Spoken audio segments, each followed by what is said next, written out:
पढ़ा था उसको हम कहते हैं क्या, स्टेट्स। तो जो भी डेटा होगा उसको मैं स्टेट के अंदर स्टोर कर लूँगा।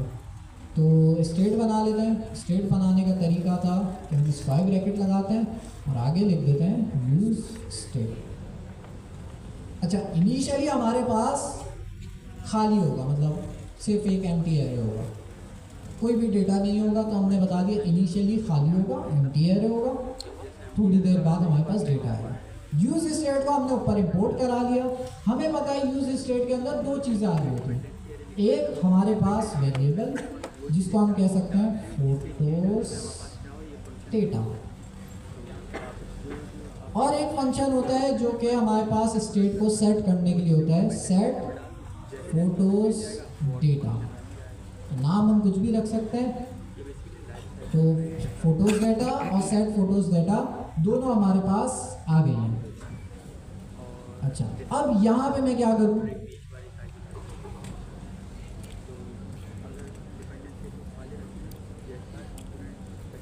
यहां पे क्या करूं,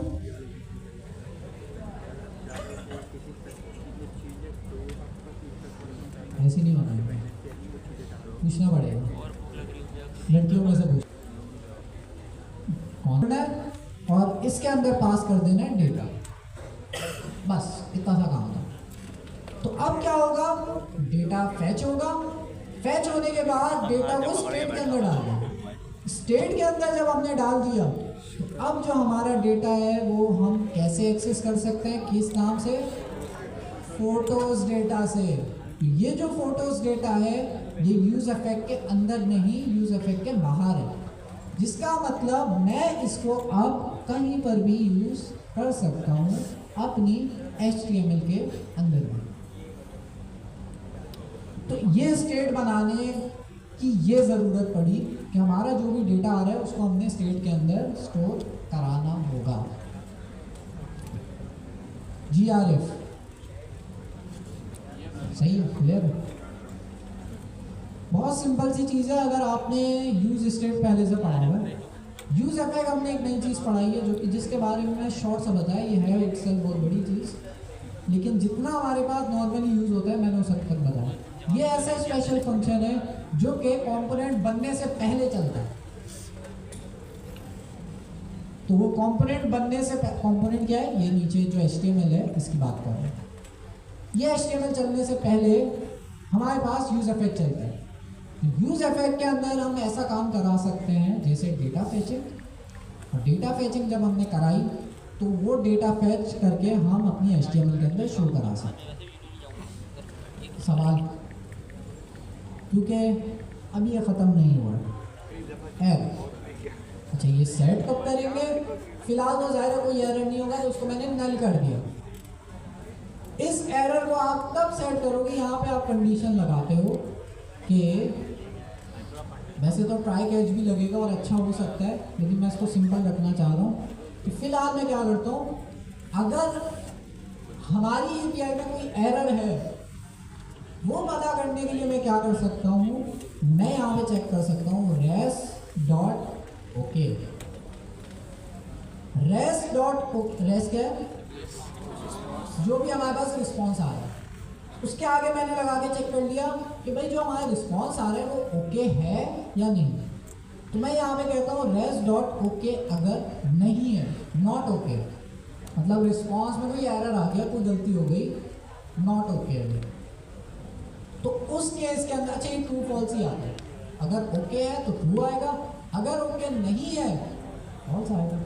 तो हम कह रहे हैं कि भाई अगर रिस्पॉन्स ओके नहीं है तो क्या करो, एरर सेट कर दो, और एरर के अंदर आप सिंपली एरर फेचिंग डेटा या कोई भी एरर मैसेज आप लिख सकते हैं। फिर वो जो एरर है उसको आप नीचे HTML के अंदर शो करा सकते हैं। एरर क्या आ रहे हैं, यहाँ पे एरर आ रहे हैं डेटा टाइप का, क्योंकि यहाँ पे हमने नल लिखा हुआ है, हम यहाँ इसको एम्प्टी स्ट्रिंग कर देते हैं। फिलहाल यूज स्टेट की मैं डेटा टाइप भी सेट कर सकता हूँ, बट पहले इसको समझ लेते हैं। तो ये वाला काम मैं करूँगा, जिसकी वजह से क्या होगा कि भाई जो भी एरर आएगा वो क्या करेगा, एरर को सेट कर देगा इस वाले स्टेट के अंदर, और रिटर्न हमने इसलिए कराया, क्यों कराया, ताकि फंक्शन यहाँ पे खत्म हो जाए, आगे वाला कोड ना चला दे।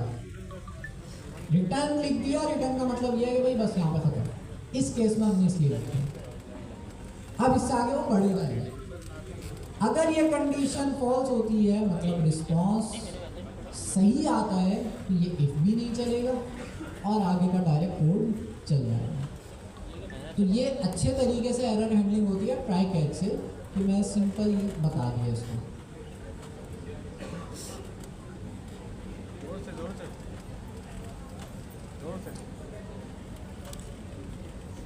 हो सकता है बिल्कुल।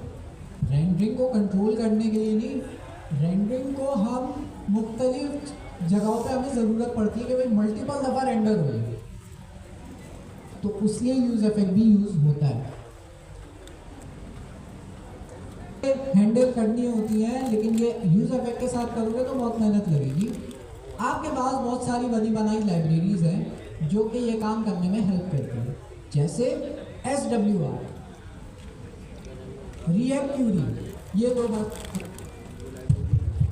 ये दो हमारे पास अच्छी लाइब्रेरीज हैं जो कि क्लाइंट कंपोनेंट में डेटा फेचिंग में आपकी हेल्प करती है, एरर हैंडलिंग भी करके देगी, लोडिंग का जो सिलसिला है वो भी करके देंगी। अगर आप चाह रहे हो डेटा दोबारा फेच हो तो रीफेच का फंक्शन भी देगी, तो मतलब बहुत सारी फंक्शनैलिटी देती है। डेटा फेचिंग के लिए क्लाइंट कंपोनेंट में डेटा फेचिंग के लिए आपके पास बहुत सारी अप्रोचेज हैं, बहुत सारे लाइब्रेरीज हैं जो कि आप नेक्स्ट ईयर्स में यूज़ कर सकते हैं। एक लाइब्रेरी का नाम है SWR, दूसरी लाइब्रेरी का नाम है रिएक्ट क्यूरी।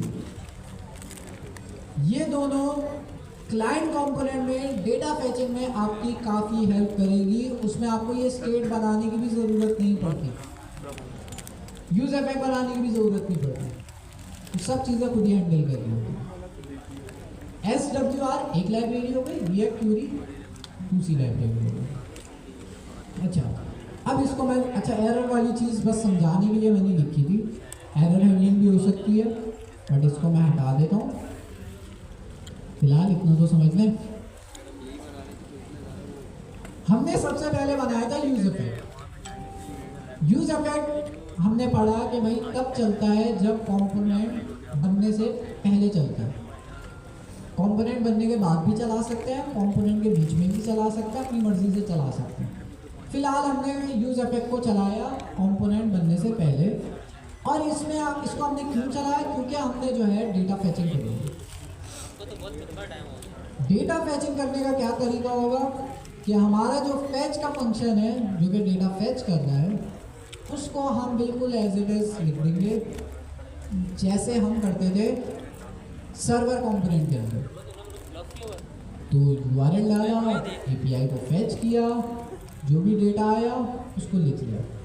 एक दूसरी चीज़ जो आपने पढ़ी कि भाई इस डेटा को हम स्टेट के अंदर डाल रहे हैं, वो क्यों डाल रहे हैं, वो अभी स्टेट के बारे में डिस्कस करना है तो उसमें डिस्कस करना है। तो हमने यहाँ पे API से डेटा फेच किया, और ये फंक्शन क्यों चला है, ताकि जो डेटा फेचिंग है ये कॉल होगी तभी चलेगी, ये लाइन नहीं लिखोगी तो डेटा फेचिंग भी नहीं होगी। तो ये लिखना ज़रूरी है ताकि इस फंक्शन को कॉल कर सके। हमारे पास सेल्फ कॉलिंग फंक्शन भी होते हैं जो खुद ही को कॉल कर लेता है, तो वो नहीं कर रहा, हम डायरेक्ट इसको इस तरह से करेंगे। अच्छा, अब हमारे पास यूज इफेक्ट का काम हो गया डेटा फेच करना, लेकिन डेटा को फेच करके हमने कहीं स्टोर भी कराना होगा। तो हमने क्या किया, स्टोर कराने के लिए यूज स्टेट यूज किया। यूज स्टेट के बारे में हमने ये पढ़ा था कि स्पेशल तरह का वेरिएबल है जो कि डेटा को स्टोर करता है। तो हमने यहाँ पे जो हमारा डेटा है उसको स्टोर करने के लिए यूज स्टेट बनाया। तो इसके अंदर हमारे दो चीज़ें होती हैं, फोटोज डेटा और सेट फोटोज डेटा। इन दोनों का नाम हम कुछ भी रख सकते हैं, हमें पता है। सेट फोटोज डेटा का जो फंक्शन है वो हमारे पास यूज होता है हमारी स्टेट को अपडेट करने के लिए। अभी हमारी स्टेट है खाली, इसको अपडेट करना हो तो सेट फोटोज डेटा हमारे पास यूज होता है स्टेट को अपडेट करने के लिए। अभी खाली है। अगर मुझे देखना हो कि भाई मेरी इस स्टेट के अंदर क्या चीज़ है, तो मैं इस वाले वेरिएबल को यूज़ करते हुए देख सकता हूँ। तो हमने क्या किया, हमने इन दोनों को मिला के सबसे पहले डेटा फेचिंग करी। डेटा जब हमारे पास फैच हो गया, इस लाइन के अंदर डेटा हमारे पास आ गया, हमने क्या किया, उस डेटा को स्टेट के अंदर सेट कर दिया ताकि हम इस डेटा को अपनी HTML के अंदर शो करा सकें। तो यहाँ पे मैंने फोटोज डेटा को शो करा दिया जो कि हमारे पास स्टेट है, और इस स्टेट के अंदर हमने डेटा सेट किया है कौन सी लाइन पे, इस वाली लाइन पे जी।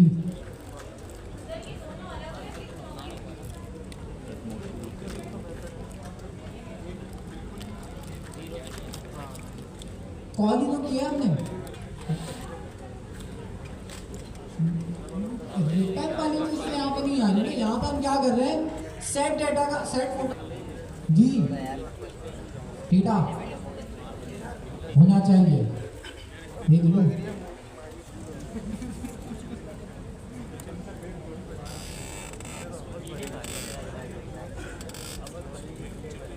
इसका मैसेज आ गया। अच्छा मैंने कहा बता नहीं, पूरी बात बताओ ना। अच्छा बताओ भाई, ब्राउजर पे खोलूंगा एरर आएगा नहीं आएगा?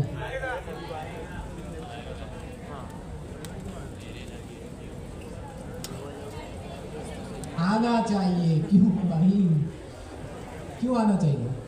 अच्छा फोटोज डेटा क्या है, हमारे पास पूरा एरे है जिसके अंदर सारा डेटा आ रहा है, उसको हमने डायरेक्ट LI के अंदर पास कर दिया। सेव करते हैं, ब्राउज़र पे आते हैं, आ गया एरर। एरर ये है कि भाई हमने पढ़ा था एरे को आप HTML में डायरेक्ट शो नहीं करा सकते, वैल्यू को करा सकते हैं, स्ट्रिंग को करा सकते हैं, नंबर को करा सकते हैं, पूरे एरे को नहीं करा सकते। अच्छा मैं चाह रहा हूँ भाई कराने ही कराने मुझे लाजमी, तो JSON.stringify हमने पढ़ा था जो कि क्या करते हैं, हमारे डेटा को, पूरे डेटा को स्ट्रिंग में लिख लेगा। तो अब HTML के लिए ये स्ट्रिंग है, लेकिन हम जब इसको देखेंगे तो इतना सारा डेटा हमारे पास आ रहा है, तो हम ऐसे प्रिंट ही नहीं कराएंगे ना, अच्छी बात नहीं है। हम ऐसे प्रिंट कराएंगे कि जो हमारा डेटा आ रहा है, डेटा के अंदर आ क्या क्या रहा है, एल्बम आईडी आ रही है, आईडी आ रही है,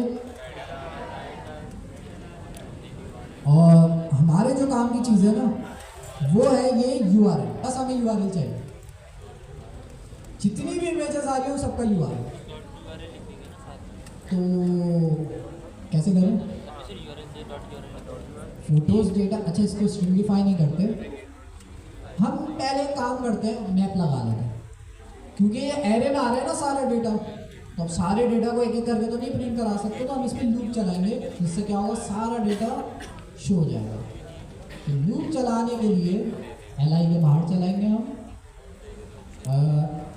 कर्ली ब्रैकेट लगाएंगे, photos data dot map, map के अंदर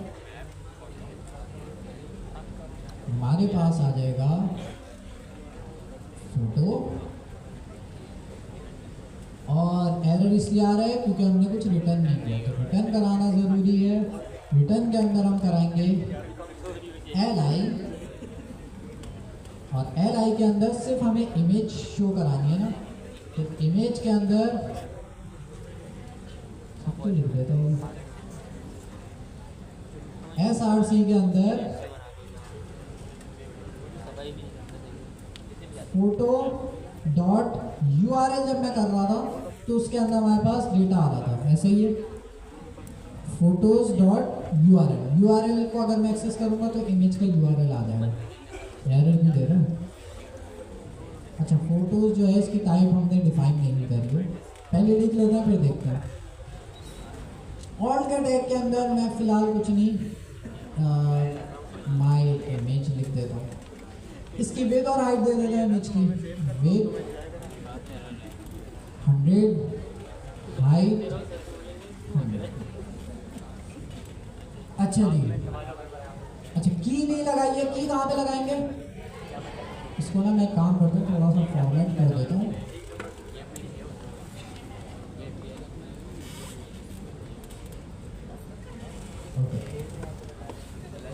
तो हमारे पास मैप का फंक्शन हमने पढ़ा था जो कि यूज होता है सारी फोटोज को एक एक करके शो करा देता है। तो ये लूप चला देगा और हम चाह रहे हैं कि सारी फोटोज की बस इमेजेस शो हो।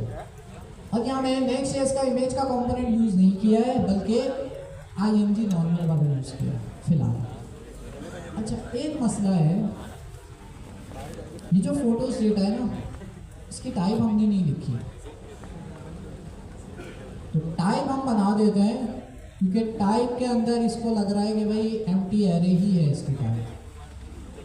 तो टाइप बनाने के लिए मैं क्या करूँगा, क्या ये चलो इमेजेस तो आना शुरू हो गई, बहुत सारी इमेज ब्रेक हो रही हैं, वो क्यों हो रही हैं उसको भी हम डिस्कस करेंगे। क्यों हो रही है वैसे पता नहीं, देखेंगे, कुछ ना कुछ मसला होगा। बट इमेजेस आना शुरू हो गई है, लेकिन मसला ये है कि भाई अभी हमारा जो डेटा है वो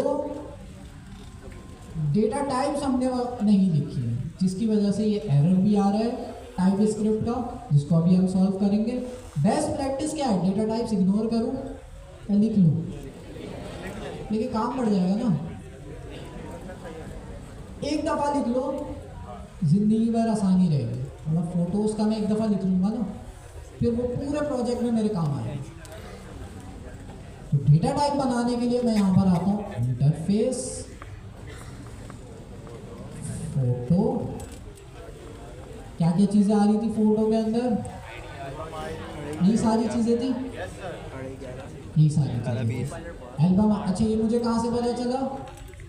कुछ नहीं भाई, एक तरीका ये था कि भाई यहाँ से देख लूँ ब्राउज़र से, जो मैंने देखा था पहले खोल के, क्या क्या चीज़ें आ रही हैं इनकी डेटा टाइप बना लूँ। एक तरीका ये कंसोल पे करके कर लूँ, ये पहले भी हम कर चुके हैं। अच्छा, अब ये फोटो की जो डेटा टाइप है ये असाइन कहाँ करनी है, स्टेट को करनी है, तो पता है मैं, क्योंकि फोटोज डेटा जो है हमारे पास, इसको हम शो करा रहे हैं अपने मैप के अंदर। मैप जो हम चला लगा रहे हो, क्या ऐसे करके लगा दूँ? नहीं, तो क्या करूँ, किसको आती है लगाना? यूज स्टेट की डेटा टाइप लगाना 3 लोगों को आती है, लड़कों में 4, 5, 6, 7, लड़कों में गिन लूँ 8, 9, 10, चलो 10, 12 लोगों को आती है। लड़कियों में 1, 2। जो हमारी फोटोज आ रही हैं वो ऑब्जेक्ट में आ रही है या एरे के अंदर आ रही है? एरे के अंदर आ रही है, तो हम कहेंगे फोटोज का एरे। तो ये स्क्वायर ब्रैकेट हमने लगा देना। बाकी वो जो इसका राउंड ब्रैकेट वाली चीज़ें वो नीचे आ गई है, जगह ख़त्म हो गई है, वरना ये ऐसे दिखेगा। तो एंगल ब्रैकेट लगा के इसकी डेटा टाइप लिखनी होती है स्टेट्स की। अब सारे प्रॉब्लम हमारे सॉल्व हो जाएंगे, क्योंकि अब हमारे पास डेटा टाइप्स वगैरह आ गई हैं। तो अब देखिए URL वाला एरर भी सॉल्व हो गया, क्योंकि उसको पता है भाई फोटोज के अंदर URL भी आ रहा है। ऑल्ट की जगह पे क्या करूं, क्या करूं, फोटोज डॉट टाइटल कर दूं। टाइटल ज़्यादा अच्छा रहेगा कि फोटो का जो टाइटल है वही ऑल्ट के अंदर आ जाएगा, जो कि SEO के काम आता है इमेजेस के। और क्या चीज़ रह गई है, की भी रह गई है। की कहाँ लगाऊं, LI के अंदर लगाऊंगा, तो यहाँ पे मैंने की लगा दिया, फोटो डॉट IP। तो इस तरह से हमारे पास की भी लग गई है। किसी के पास आया करें ना बिल्ली बैग में डालना, तो भाई ये हमारे पास काम हुआ है। एक दफ़ा कोड को गौर से देखो, जो हमारा डेटा आ रहा है उसकी यहाँ पे टाइप बनाएंगे, ठीक हो गया। जहाँ पे हमने डेटा स्टोर करना है वहाँ पे हमें ये टाइप लगानी होगी। यूज स्टेट के बाद हम ये एंगल ब्रैकेट लगाएंगे और जेनेरिक। उसके अंदर हम जो है इसको हम ये जो एंगल ब्रैकेट वाला सिंटेक्स है ना इसको हम जेनेरिक कहते हैं। उसके अंदर हमने फोटो की जो डेटा टाइप की वो पास कर दी। अब फोटोज जो है वो एरे की फॉर्म में आ रही है तो आखिर में स्क्वायर ब्रैकेट लगाएंगे। तो इस तरह से आप स्टेट्स की डेटा टाइप डिफाइन करते हैं। बाकी ये जो डेटा फैचिंग वाली पार्ट है 2-3 दफ़ा मैं रिवाइज करा चुका हूँ। आप फिर भी यूज इफेक्ट के बारे में अच्छा एक चैनल मैं रिकमेंड कर रहा हूँ, यूज इफेक्ट को अच्छे से सीखने का। मतलब इसके अंदर और भी चीज़ें, अब ये जो डिपेंडेंसी वाली चीज़ है ये तो मैंने यहीं पे छोड़ दी, लेकिन इसके अंदर भी और भी चीज़ें हैं। और रिटर्न एक और चीज़ होती है यूज इफेक्ट के अंदर, वो भी एक चीज़ है। और चैनल का नाम है कोड एवोल्यूशन। सर्च करता हूँ यूज इफेक्ट। इसके 3 पार्ट है और बड़ा ठहर ठहर के समझाता है, इंग्लिश में है, लेकिन फिर भी अगर यूज इफेक्ट के बारे में उसका भी ना समझ आए तो यूट्यूब पे कम वीडियोस हैं, बहुत वीडियोस हैं यूज इफेक्ट की। तो कोड एवोल्यूशन ये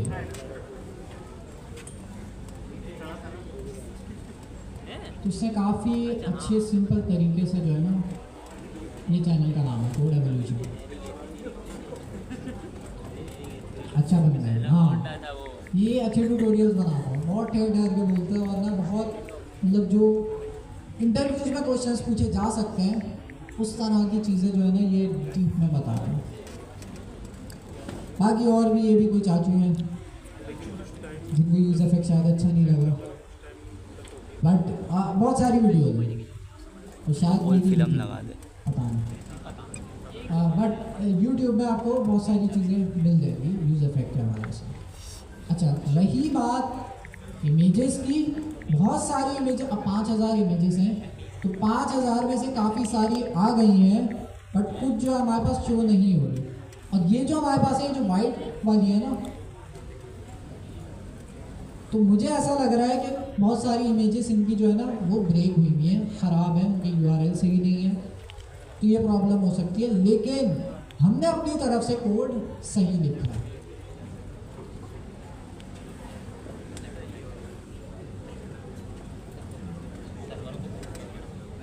इसको मुझे अभी अगला स्टेप हम जो मूव करेंगे ना वो इमेज ऑप्टिमाइजेशन है। और 2 मिनट हम जो है ना इसको देखते हैं और देखते हैं भाई ये क्यों है। क्योंकि इमेज ऑप्टिमाइजेशन है ना ये फ्री की नहीं है। हमारे कंप्यूटर में तो हो जाती है, लेकिन जब आप डिप्लॉय करोगे तो वर्सल को भी तो ऑप्टिमाइज करना पड़ेगा हर इमेज को, तो फ्री खुद भी ऐड कर सकते हैं। क्योंकि हमने यूज इफेक्ट पढ़ना था और क्लाइंट कंपोनेंट में डेटा फैचिंग कैसे करते हैं वो सीखना था, इसलिए ऊपर वालों को आवाज जल्दी आ रही है भाई, आप तो बता रही है कि ऊपर वालों को आवाज नहीं आई आवाज। अच्छा यार थोड़ा वो पूछने जा रहा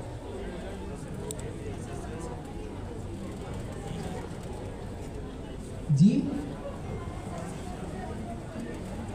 माइक है हमारे पास।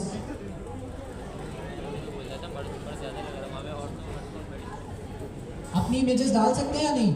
इस केस में नहीं डाल सकते क्योंकि ये डेटा जो आ रहा है ना ये हमारे पास से नहीं आ रहा है। ये डेटा जो है ये किसी और का डेटा है। अगर हम डेटा सैनिटी से ला रहे हैं उसमें तो हम डाल सकते हैं। हम इसमें इमेजेस नहीं आ रही। हाँ बहुत सारी इमेजेस नहीं आ रही क्योंकि इन्होंने डमी डेटा दिया है। अब ये इमेजेस क्यों नहीं आ रही? हो सकता है ये इमेजेस का URL ही इन्होंने गलत डाला हो, या हो सकता है किसी ने इमेज पीछे से डिलीट कर दी हो, तो इसलिए इमेजेस नहीं आ रही। बट जब आप अपनी वेबसाइट बनाएंगे ना तो उसमें डमी डेटा नहीं यूज़ करेंगी, ये हम इसलिए यूज़ कर रहे हैं ताकि हम डेटा फैचिंग सीख सकें। वरना क्या होता है, हम पहले API बनाना सीखते, फिर उसके बाद सैनिटी, अभी तो हमें सैनिटी आता है, सैनिटी में डेटा फैचिंग करते, सैनिटी को सेटअप करते, स्कीमा बनाते, सारी चीज़ें करते, फिर डेटा फैचिंग करते, तो बहुत कॉम्प्लेक्स हो जाता क्लास के लिए। बाकी आप लोग तो ज़ाहिर है घर में आप लोग इसको सैनिटी से भी कर सकते हैं। ये डमी डेटा है जिसके अंदर कुछ गलतियां भी हो सकती हैं, लेकिन हम इस डमी डेटा को अपनी वेबसाइट में थोड़ी यूज़ करेंगे। अब ये इमेजेस देखें डमी है, तो ये मेरी वेबसाइट में कहाँ पे आएंगे? अच्छा, तो इन्होंने कहा, एक सेकंड, इन्होंने कहा कि इमेज को अगर हमने ऑप्टिमाइज करना है तो हम क्या यूज़ करेंगे? इमेज का कंपोनेंट। ये इमेज का कंपोनेंट यूज़ कर लिया। एरर क्यों आ रहा है? अच्छा, फिर से शोर की आवाज़ आ रही है, शोर हो गया। यहाँ से सवाल था किसी का?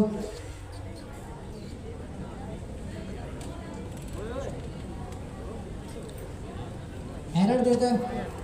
अच्छा, कोई बात नहीं, इस एरर को आप डिसेबल भी कर सकती हैं। कहाँ से? नेक्स्ट कॉन्फ़िग के अंदर से।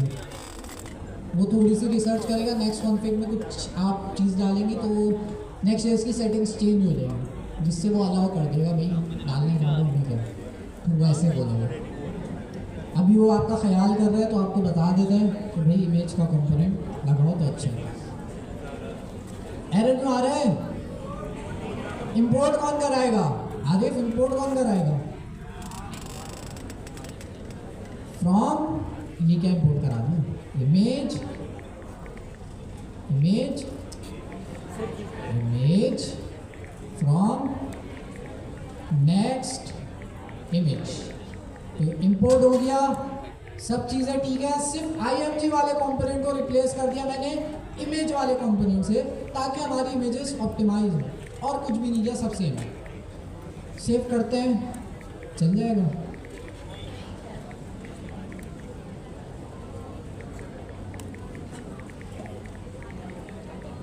कौन बताएगा ये क्या मसला है? एरर को पढ़ गया, वो कह रहा है। अच्छा, वो पहली वाली इमेज जब लगा रहा था ना, उसी पे उसने देख लिया भाई एरर आ गया, पढ़ दो ना, मसला नहीं, वरना मैं अलाउ नहीं करूँगा। तो इसको खोल के अलाउ कर दे। तो मैं आता हूँ अपने नेक्स्ट कॉन्फ़िग के अंदर, जो लास्ट पार्ट मैंने छोड़ दिया था लास्ट क्लास में, कि हम अपनी इमेज को वाइट लिस्ट कर रहे हैं, जिसका मतलब ये है कि अब हमारी जो ये जो URL है, इसको अब हमारा प्रोजेक्ट ऑप्टिमाइज होने से नहीं मना करेगा। ठीक है?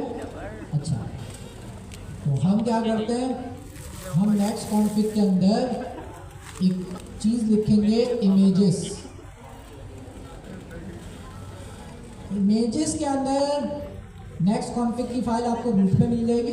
उसको खोलने के बाद आपने लिखना है, पहले से कोड लिखा हुआ होगा, इसके अंदर आपने लिखना है इमेजेस। इमेजेस के अंदर आपने लगाना है डोमेन्स। अब ये नहीं है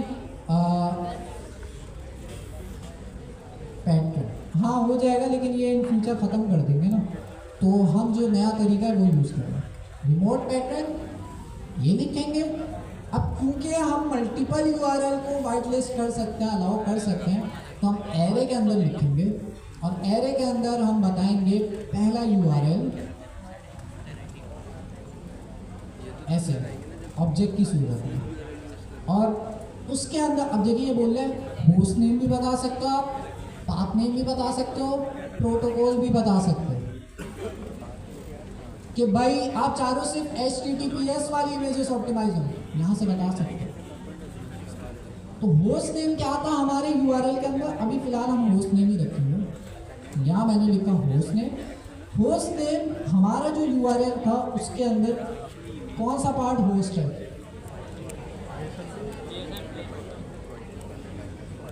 ये जो हमारे पास इतना पार्ट है, सेंटर वाला जो रेड कलर में मैंने हाईलाइट किया है, ये होस्ट है। सिर्फ ये डालना होगा, और कुछ नहीं, HTTPS भी नहीं डालना और ये आगे जो पाथ है वो भी नहीं डालना, सिर्फ ये होस्ट है, यही होस्ट है क्या? ये तो इस API का होस्ट है, हम अपनी इमेजेस का होस्ट इन्होंने दूसरा रखा है। आप अगर एरर को पढ़ो ना तो ये बताता भी है कि भाई क्या होस्ट है। तो एरर में आप देखो वो कह रहा है भाई मैं ये इमेज लगाने की कोशिश कर रहा हूँ, इसका URL देखो थोड़ा सा डिफरेंट है इमेज का, और इसका जो होस्ट नेम है वो है ये। तो एरर के अंदर ही बता रहा होता है वो होस्ट नेम। इस होस्ट नेम को मैं कॉपी करूँगा, यहाँ पर आके स्ट्रिंग के अंदर लिख लूँगा। तो इस तरह से मेरा ये वाला डोमेन वाइट लिस्ट हो गया।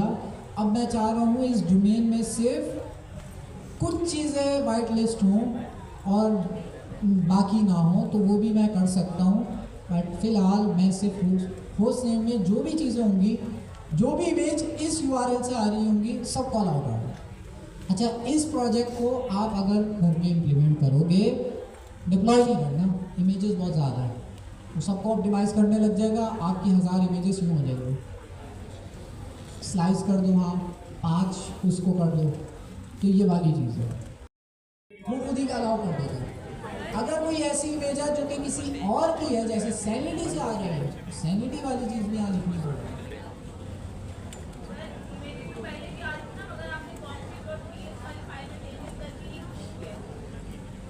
पहले जो इमेजेस आ रही थी ना, वो आ रही थी IMG वाले कंपोनेंट से, आ तो रही थी लेकिन वो ऑप्टिमाइज नहीं थी।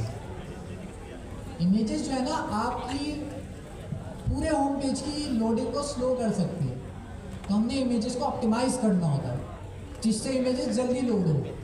तो उसके लिए नेक्स्ट.js ने इमेज का कंपोनेंट दिया है, इसलिए हम यही यूज़ कर रहे हैं।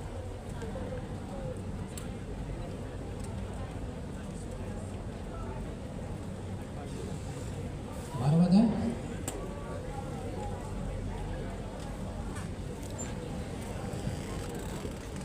आप CSS के थ्रू करेंगे। ये जो विद और हाइट का कॉन्सेप्ट है ना, इसमें सिर्फ ये डिटेल नहीं है कि विद और हाइट है डिटेल, इसमें और भी डिटेल है। तो अगर आप इमेज ऑप्टिमाइजेशन के बारे में सर्च करो और विद और हाइट के बारे में सर्च करो, तो आपको इसके बारे में राज की बातें पता चलेंगी। इन शॉर्ट बता दे दो, क्या होता है जब आप पहली दफ़ा पेज खोलते हो ना, इमेज तो आती नहीं है, खाली होती है वो जगह, फिर अचानक से इमेज पॉप करके आ जाती है। तो फॉर एग्जांपल मेरा एक पेज है, उसमें मैंने इमेज शो करानी है, बट इमेज लोड होने में थोड़ा टाइम ले रही है, बहुत बड़ी इमेज है, तो वो इमेज शो नहीं होती, बल्कि उसकी जगह पे शो होगा पहले नीचे का जो कंटेंट है वो उसकी जगह पे आ जाएगा। जैसे ही इमेज लोड हो जाएगी, अचानक से इमेज सामने आ जाएगी और वो जो टेक्स्ट था वो नीचे चला जाएगा। तो ऐसी बहुत सारी वेबसाइट में होता है जहाँ पे इमेज लोड नहीं होती, जैसी ही लोड होती है उसकी जगह पे जो HTML होती है वो नीचे खिसक जाती है और इमेज आ जाती है। तो ये जो हाइट और विद है ना, ये उससे रिलेटेड है। और ये बैड प्रैक्टिस है कि भाई इमेज लोड होती है, टेक्स्ट वगैरह मूव हो रहा है, जो मूवमेंट है ये नहीं होनी चाहिए। ये विद और हाइट उस चीज़ को फिक्स करता है, उसके बारे में रिसर्च करना तो पता चल जाएगा। अमूमन हम जो है जितनी हमें विद और हाइट रखनी होती है हम उतनी ही रखते हैं। कैसे हम ये डिसाइड करें, इस पर वीडियो भी है, वो आप सर्च करेंगे तो मिल जाएगी विद और हाइट की। जी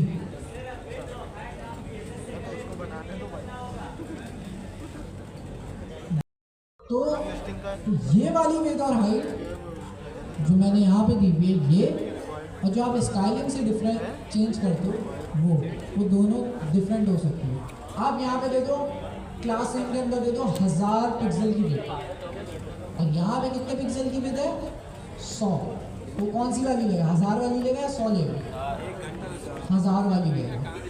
बट ये 100 लिखने का क्या फ़ायदा है, तो वो टॉपिक है जो कि आप इस पर और रिसर्च कर सकते हो, विद और हाइट का। इस पर वीडियो भी अवेलेबल है, अगर मुझे मिल गई तो मैं सेंड भी कर दूँगा, तो वो और डिटेल है इमेज ऑप्टिमाइजेशन में, बट जितनी हमें नॉलेज है उससे भी हो जाएगी।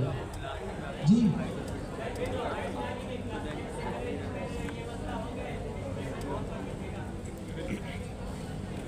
हाँ, थोड़ा बहुत होगा, लेकिन इमेज का जो कंपोनेंट है काफ़ी हद तक उस चीज़ को हैंडल कर लेता है, बट फिर भी थोड़ी बहुत हुई। अब यहाँ पे आप 100 लिख रहे हो, वहाँ 1000 लिख रहे हो, तो जाहिर है फिर फर्क तो पड़ेगा ना। तो हमें आइडिया होता है कि हमारी इमेज कितनी बड़ी होगी। अच्छा खैर, तो कोड मैंने लिख लिया है, इमेज ऑप्टिमाइज मैंने कर ली है। यहाँ की ख़वातीन जो है वो चाह रही हैं कि मैं इनसे ज़्यादा सवालात करूँ, तो शायद इसलिए आपस में ज़्यादा डिस्कशन कर रही हैं।